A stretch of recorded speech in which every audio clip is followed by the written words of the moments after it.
It was August 1976, in a packed arena in Memphis. Halfway through Love Me Tender, Elvis stopped. The spotlight swung to the back. A young mother stood frozen in the aisle, empty hands, tear-streaked face, and no ticket in sight. Some moments on stage aren't about the music at all. This is the story of the night. The king gave more than a song. Stay with us. It's one you'll never forget. The cicadas were loud enough to drown out her own thoughts. It was late August in Memphis, the kind of summer night where the air stuck to your skin. Outside the Mid-South Coliseum, the crowd was already inside, their cheers leaking through the heavy concrete walls. She gripped her son's hand tighter. He was small, 8, maybe 9, with a baseball cap tilted low and a folded cardboard sign tucked under his arm.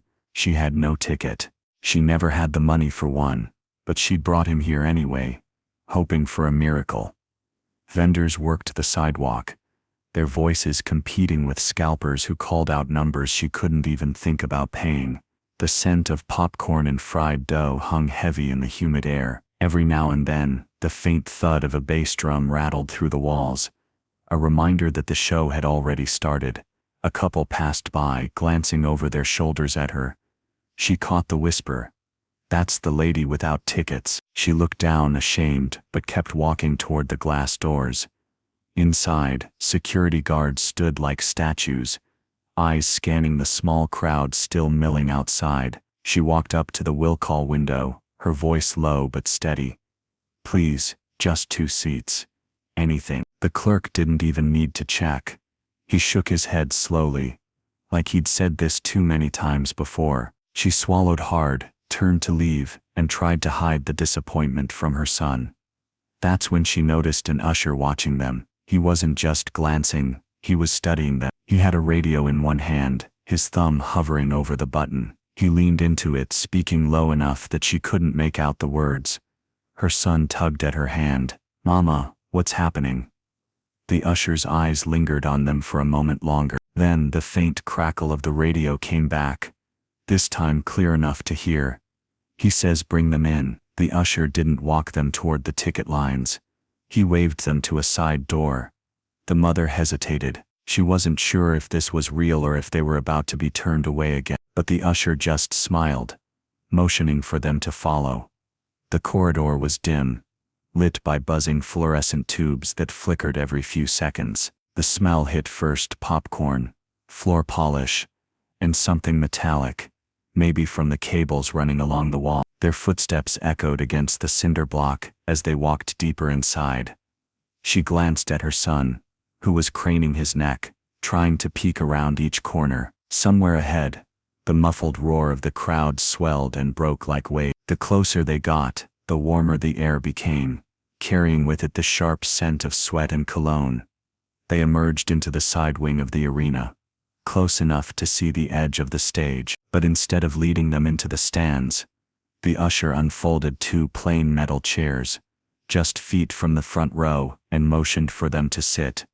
Her son's eyes went wide. He gripped the cardboard sign tighter. The stage lights were already blazing, washing everything in gold. Dust floated in the beams, drifting like tiny sparks.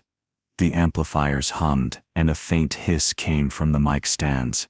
She tried to blend into the crowd, sitting low, as if staying unnoticed might make the moment last. But she couldn't stop glancing toward the side curtain. From there, she caught sight of him, tall, broad-shouldered, the unmistakable white suit catching the light as he paced. The first notes of the opening number burst from the band, brass blaring, drums punching through the air. The crowd roared. She felt the vibration through the floor. Her son sat frozen, his eyes fixed on the curtain. And then, mid-song, Elvis stepped into view. The cheers swelled like thunder. He moved with the kind of confidence that didn't need speed. Every step measured, every gesture effortless. Halfway through the song, he glanced toward their corner. It was quick, but it was deliberate. His gaze landed on the boy for just a beat longer than chance would allow. The mother's pulse jumped. Did he see them? Was this before she could finish the thought? Elvis turned to his guitarist, leaned close, and murmured something into his ear. The guitarist grinned, nodded once, and adjusted the strap of his instrument. She didn't know it yet, but whatever was said in that moment was going to change the rest of the night. It happened in the middle of Love Me Tender. One moment, the band was gliding through the familiar melody. The next, Elvis raised his hand. A single sharp gesture. Every instrument stopped on a dime. The crowd froze, mid-clap, mid-cheer. In the sudden silence, you could hear the faint hum of the amps and the rustle of programs in the front row. People looked at each other confused. Elvis never stopped mid-song. He stepped toward the edge of the stage, scanning the faces nearest him. Then he pointed, not to the front row, not to the clusters of VIP guests. His finger aimed toward the shadows off to the side, toward the two folding chairs. The mother stiffened. She felt the weight of thousands of eyes turn with him. Her son sat frozen, his small hands gripping the edges of the chair. The spotlight swung. It caught them in a sudden burst of white, dust motes, shimmering in the air between them and the stage. The boy squinted under the brightness. The mother's hand flew to her mouth. Gasps rippled through the crowd. Someone whispered, "Who are they?" Another voice, "Is that her boy?" Elvis didn't explain. He just crooked his finger, beckoning for a heartbeat. The mother didn't move. She wasn't sure if she was allowed, but stage security stepped aside, parting the path. An usher appeared at their side, urging them forward. The boy's legs wobbled as he stood. His mother's hand rested briefly on his shoulder before he took his first step toward the stage. The wooden floorboards rattled under the stamp of thousands of impatient feet, the crowd already sensing something rare was about to happen. From where she stood, the mother could see Elvis kneel down at the edge of the stage. He rested one arm casually on his knee, eyes level with her son. The arena felt impossibly quiet now. Even the air seemed to hold still. Elvis reached behind his neck and pulled free one of his trademark scarves, white, edged with blue stitching. He draped it gently around the boy's shoulder. Then he leaned in close, saying something too low for the microphones to catch.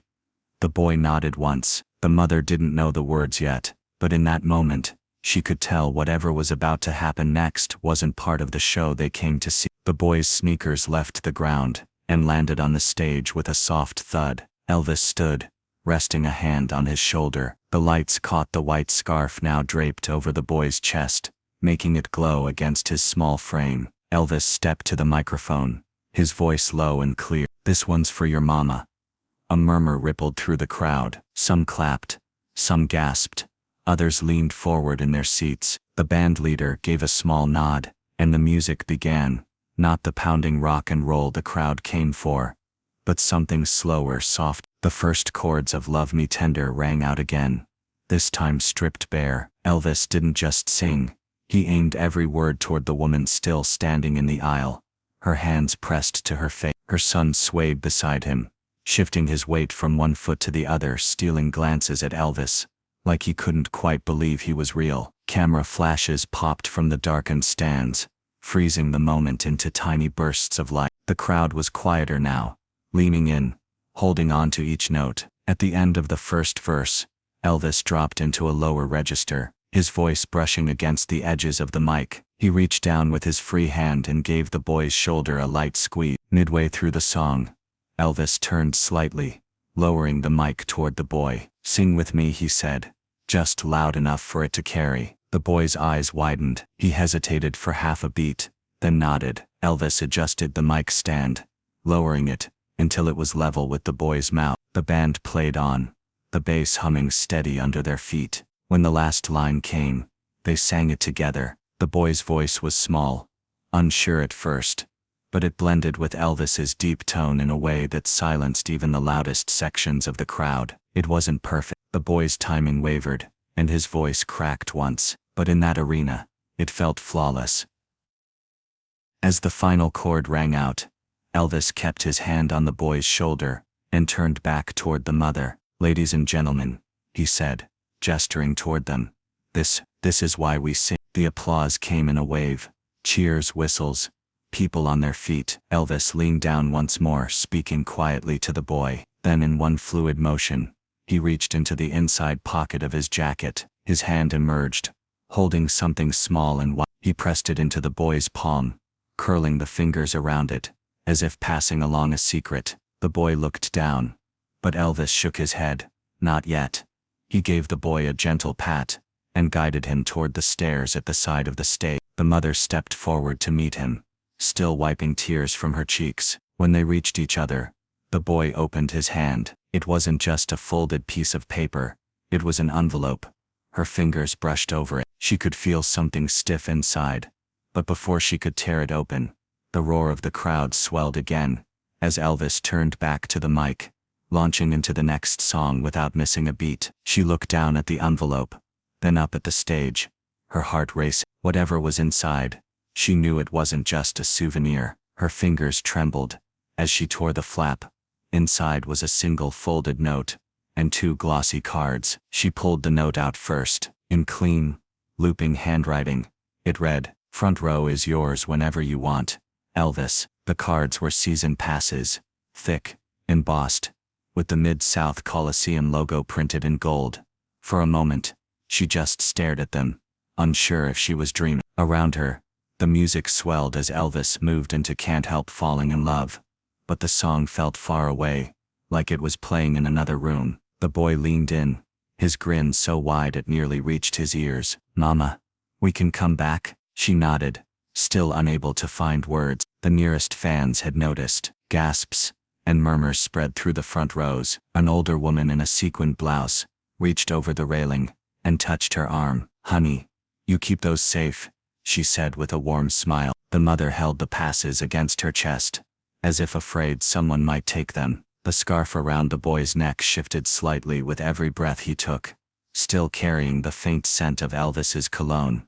Spicy, warm, unmistakable. Up on stage, Elvis was finishing the song, his voice lingering on the last note. He glanced their way one more time, gave a small, almost private wave, and turned to the band. The crowd erupted. People were standing, clapping, some even wiping their eyes, but she barely noticed. Her son leaned close, his voice a whisper. "Mama, why us?" She didn't have an answer. All she knew was that in a world where tickets were too expensive, and nights like this weren't meant for people like her, somehow tonight had been there. From somewhere behind her, a man's voice broke through the applause. "Ma'am, could I get your name?" She turned to see a reporter, notebook already in hand, a camera flash ready nearby. The usher from earlier stood beside him, watching with a knowing look. The reporter repeated the question, more insistent this time. "Your name, so we can tell people what just happened here." She hesitated, glancing back at her son, then toward the stage where Elvis was already starting the next number. For a second, she thought about saying nothing, about keeping it theirs alone, but the way her son was beaming, holding the scarf like a treasure, she knew this moment was bigger than them. She opened her mouth to speak. The knock came just after breakfast. The mother wiped her hands on a dish towel and opened the door to find a delivery man, holding a large cardboard box. A clipboard rested in his other hand. "Package for you," he said.